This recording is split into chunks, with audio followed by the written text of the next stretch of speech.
Park లో నిర్మించిన gym ను మంత్రి నారాయణ, ఎమ్మెల్యే గద్దె రామ్మోహన్ రావులు ప్రారంభించారు. రాష్ట్రంలో పచ్చదనం అభివృద్ధికి సీఎం చంద్రబాబు అధిక ప్రాధాన్యత ఇస్తున్నారని, Swachh Andhra corporation, urban greening corporation ద్వారా పచ్చదనం అభివృద్ధికి చర్యలు తీసుకుంటున్నామని మంత్రి నారాయణ తెలిపారు.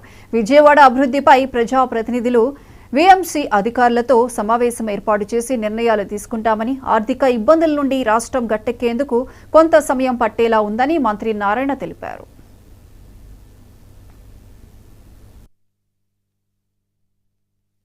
చాలా సంతోషంగా ఉంది. ఈరోజు ఈ యొక్క వెటర్నరీ కాలనీలోని పార్క్ లో ఈ యొక్క జిమ్ ని ఈరోజు ఇనాగ్రేషన్ చేయటం, అది కూడా ఇక్కడ ఉన్న ఈ కాలనీలో వాళ్ళందరూ కలిసి వాళ్ళ సొంత నిధులతో ఎక్విప్మెంట్ కొనటం, వాళ్ళందరూ నేను ప్రత్యేకంగా అభినందిస్తున్నాను.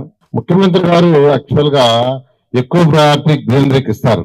అందుకనే గ్రీన్ కార్పొరేషన్ ని 2014-19 దాకా గ్రీన్ కార్పొరేషన్ ఎస్టాబ్లిష్ చేశారు. దానికి ఒక ఎండీని కూడా వేయడం జరిగింది. దాని మీద స్పెషల్ డ్రైవ్ జరగడం జరిగింది. మనకు అప్పుడున్న 114 మున్సిపాలిటీస్ లో దానికి ప్రత్యేకమైన ఇంపార్టెన్స్ ఇవ్వడం జరిగింది. నిన్నే యాక్చువల్ గా ముఖ్యమంత్రి గారితో డిస్కస్ చేస్తూ ఈ గ్రీన్ కార్పొరేషన్ దాని మీద, స్వచ్ఛాంధ్ర దాని మీద, రెండింటి మీద డిస్కస్ చేశాను. ఈ రెండింటికి కూడా ఫారెస్ట్ ఆఫీసర్లు ఇస్తే ఇంకా బెటర్ గా చేయొచ్చు, వాళ్ళకైతే ఇంకొకరు బెటర్ అవగాహన ఉంటుందని నేను నిన్న ఒక 15 నిమిషాలు దీని మీద డిస్కస్ చేశాం. ముఖ్యమంత్రి గారు కూడా ఒక డైరెక్షన్ ఇచ్చారు. ఎలా గ్రీనరీ డెవలప్ చేయాలా, పార్కులు డెవలప్ చేయాలి, యాక్టివిటీస్ ఎలా డెవలప్ చేయాలి, జిమ్స్ కావచ్చు, వాకింగ్ ట్రాక్ కావచ్చు, ఇన్ని కూడా నిన్న సండే అయినా నిన్న యాక్చువల్ గా డిస్కస్ చేయడం జరిగింది. ఈ రోజు కొన్ని సమస్యలు ఇక్కడ చెప్పారు. మొదటిది పక్క సెంట్రల్ గవర్నమెంట్ కి ఇచ్చాం.